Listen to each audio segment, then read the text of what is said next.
दोस्तों, मेरा नाम ज़ैद अख्तर है। मैं आप सभी का स्वागत करता हूँ इस हॉरर पॉडकास्ट शो में जिसका नाम है प्रेत पुराण। आज की हमारी कहानी हमें भेजी है दिल्ली शहर के सौरभ ने। यह कहानी मैं आपको उन्हीं के नज़रिए से सुनाने जा रहा हूँ। मेरा नाम सौरभ है।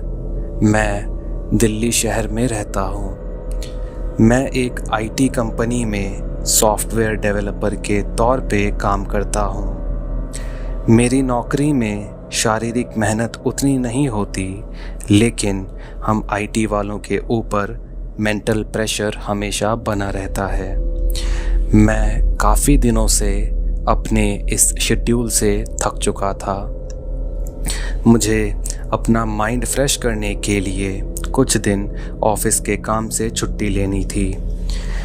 मैंने अपने दोस्त राहुल से कहा कि कुछ रोमांचक ट्रिप प्लान करते हैं। राहुल मेरे कॉलेज का दोस्त है। राहुल को घूमने फिरने का काफ़ी शौक है, इसीलिए जब भी हमें कहीं जाना होता है हम राहुल से राय मशवरा करते हैं।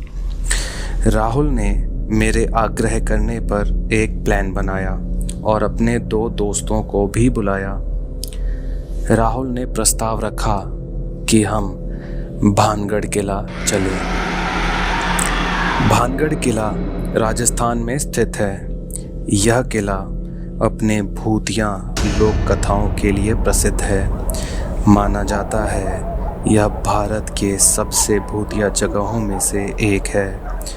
इस जगह का नाम सुनकर एक पल को तो मैं घबरा गया था, लेकिन अगले पल मैंने सोचा कि इससे बेहतर मौका मुझे नहीं मिलेगा अपनी बोरिंग ज़िंदगी से दूर जाने का।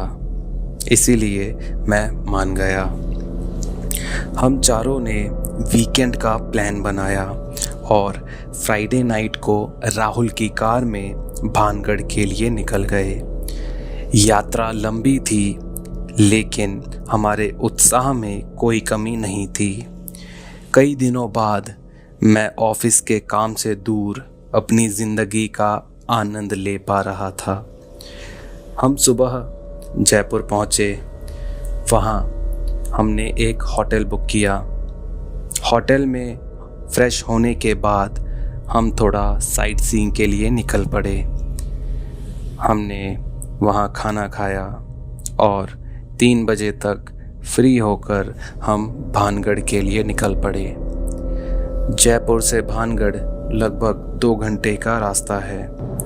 भानगढ़ पहुँचते पहुँचते हमें लगभग 5 बज गए। ठंड का मौसम होने की वजह से रोशनी कम होने लगी थी, मगर हमने सोचा कि इतनी दूर आए हैं तो बिना किला घूमे वापस नहीं जाएंगे। मेरे और राहुल के साथ राहुल के 2 दोस्त नीरज और अंजलि भी थे। अंजलि शाम होने के कारण थोड़ा झिझक रही थी किले के अंदर जाने से, मगर हमने उससे कहा कि डरने की कोई बात नहीं है, हम सब साथ हैं। इतना कहकर हम सभी किले के अंदर दाखिल हो गए। शाम के वक्त मानो किला एक खंडहर में तब्दील हो चुका था, लेकिन उसकी भव्यता अभी भी दिखाई दे रही थी।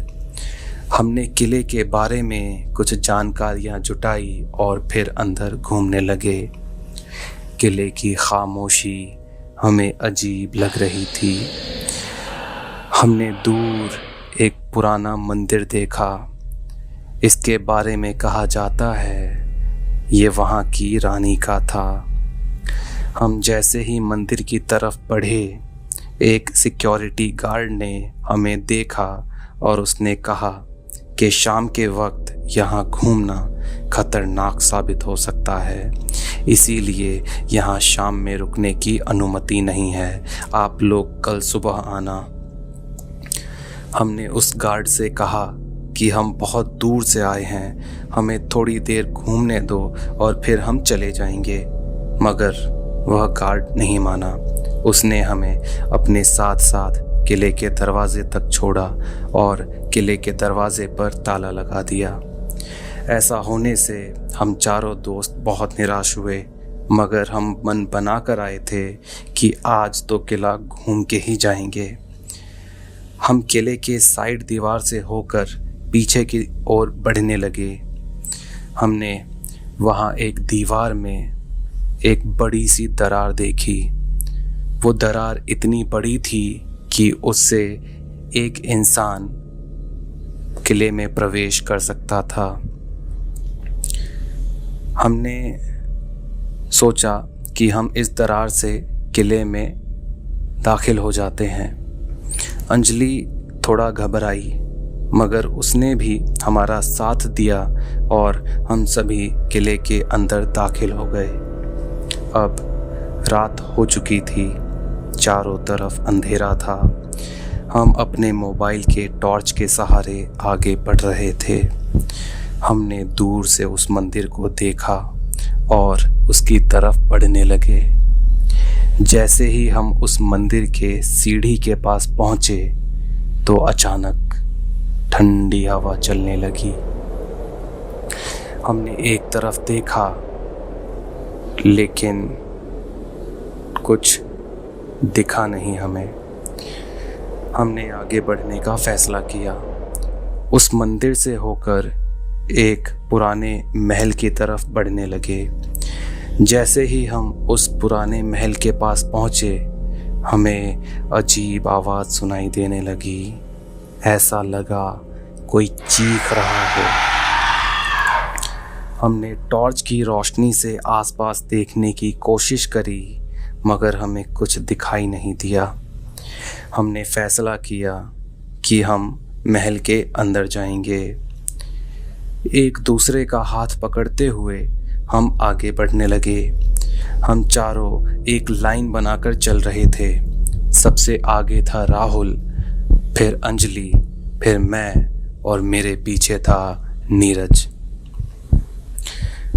हम महल में प्रवेश हुए तो हमने देखा वह जगह बहुत विशाल थी।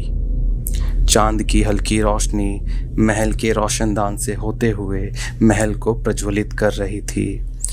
वो दृश्य इतना खूबसूरत था, उसे देखकर हमारा डर कुछ कम हो गया। हमने महल के और अंदर जाने की सोची। हमें वहाँ एक कमरा दिखा जिसमें एक बहुत खूबसूरत औरत की पेंटिंग लगी हुई थी। उसी के साथ एक राजा की भी पेंटिंग लगी हुई थी। राजा का चेहरा धूल के कारण सही से नज़र नहीं आ रहा था। हम पेंटिंग देख ही रहे थे कि हमने पीछे से किसी के चीखने की आवाज़ सुनी। हमने टॉर्च की रोशनी जैसे ही पीछे घुमाई, हमने देखा नीरज जो सबसे पीछे चल रहा था अब वहाँ नहीं था। हम उस कमरे की बाहर की ओर जाने लगे जहाँ से चीखने की आवाज़ आई थी। कमरे से बाहर जाते हुए मेरी नज़र फिर से उस तस्वीर पर पड़ी, मगर इस बार उस रानी का चेहरा बहुत ही भयानक नज़र आ रहा था। आंखें बड़ी बड़ी खून से भरी हुई थी, बाल बिखरे हुए थे। मैं राहुल और अंजलि के साथ उस रूम से बाहर की तरफ भागा। हम कमरे से भागकर महल के आंगन में आए। वहाँ हमने नीरज को ढूंढने की कोशिश की, मगर वह हमें कहीं नहीं मिल रहा था। अचानक हमें महल के एक कोने से किसी के कराहने की आवाज़ आई। हमने डरते हुए उस तरफ टॉर्च की रोशनी करी। हमें वहाँ नीरज दर्द में कराहता हुआ नजर आया और उसके पास एक आकृति खड़ी हुई थी। उस आकृति का कोई चेहरा नहीं था। वो मंजर इतना भयानक था, शायद मैं आपको शब्दों में बयान ना कर सकूं। हम सब की मानो सांस थम सी गई हो, हमारी नसों में मानो खून जम गया हो। वो देखकर हमें समझ नहीं आ रहा था कि बाहर की तरफ भागे या नीरज को बचाएं, मगर उसे हम ऐसे छोड़कर नहीं जा सकते थे। तभी उस साये ने नीरज को अपनी भुजाओं में पकड़ के हवा में उठा दिया। वह दृश्य इतना भयानक था, हमारी चीख निकल गई। हम लोग दरवाजे की तरफ भागे, मगर उस प्रेत ने दरवाजे को बंद कर दिया। वह प्रेत नीरज को अपनी भुजाओं में उठाए एक कोने से दूसरे कोने की तरफ जा रहा था। हमने डर के मारे हनुमान चालीसा का जाप करना शुरू किया। यह सुनकर वह प्रेत अंधेरे में कहीं गायब हो गया। महल का दरवाज़ा खुल गया और हम लोगों ने नीरज को उठाकर बाहर की तरफ भागने लगे। हम तीनों अपनी पूरी ताकत से भाग रहे थे। हमने बिल्कुल भी पीछे मुड़कर देखने की हिम्मत नहीं की। हम उस घर से बाहर निकले और अपनी गाड़ी की तरफ भागे। गाड़ी में बैठकर हमने गाड़ी स्टार्ट करने की कोशिश करी, मगर गाड़ी स्टार्ट नहीं हो रही थी। हमने बहुत कोशिश करी, मगर गाड़ी शुरू हो ही नहीं रही थी। हमने फैसला किया कि हम उसी गाड़ी में बैठकर इंतज़ार करेंगे। हम डर से एक दूसरे का हाथ पकड़कर बैठे थे। अचानक हमने कार के पास वही आकृति देखी। हमारी आंखें चौड़ी हो गई और हम चीखने लगे। आकृति हमारी तरफ बढ़ रही थी, लेकिन हमारी कार अभी भी स्टार्ट नहीं हो रही थी। आकृति हमसे बहुत दूर नहीं थी। हमने एक दूसरे का हाथ पकड़ लिया। आकृति जैसे ही कार के पास आने वाली थी, कार चल पड़ी। हम जल्दी से वहाँ से भागे। राहुल ने कार जितनी तेज़ हो सकी उतनी तेज़ भगाई।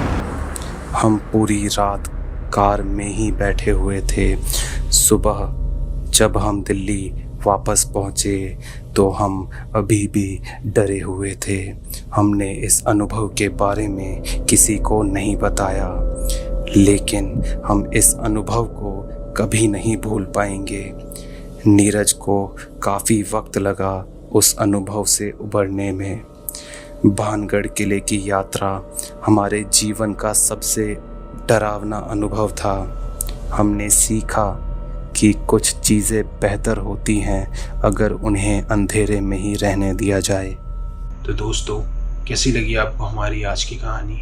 अगर आपके पास भी कुछ ऐसी ही सच्ची और डरावनी कहानियां हैं तो आप हमारे साथ वो कहानियां हमारे इंस्टाग्राम अकाउंट पे शेयर कर सकते हैं।